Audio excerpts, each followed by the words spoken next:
এই শুনছিস? হ্যাঁ বলো, শুনতেছি। আজকে না আমার শরীরটা খুব খারাপ লাগতেছে, আজকে রান্নাটা তুই কর মা।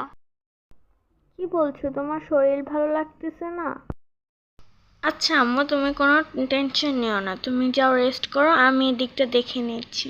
তুমি জাস্ট শুয়ে থাকো, আমি তোমার জন্য একটু চা বানিয়ে নিয়ে আসছি। আচ্ছা মা, তাহলে তুই এদিকটা দেখ, আমি গেলাম রেস্ট নিতে। আচ্ছা যাও।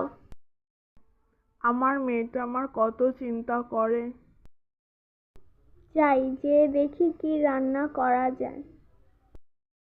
কি রান্না করব কিছুই তো বুঝতেছি না, কি করা যায় এখন।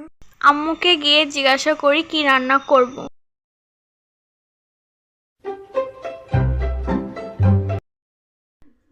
আম্মু কি রান্না করব কিছুই তো বুঝতেছি না, তুমি বলে দাও।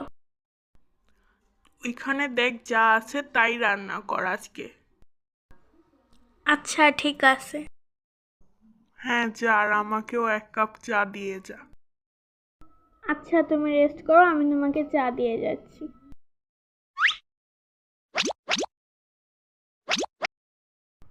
আম্মু চা বানানোর পাতিল কোথায়? ওইখানেই দেখ, ওইখানেই চায়ের পাতিল রাখা আছে।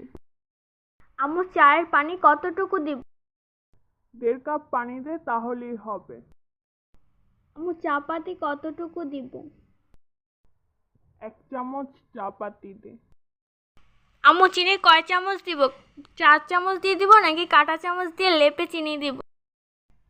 4 চামচ দিয়ে লেপে তুই 1 চামচ চিনি দে। আম্মু দুধ কয় চামচ দিব? 2 চামচ দুধ দে মা।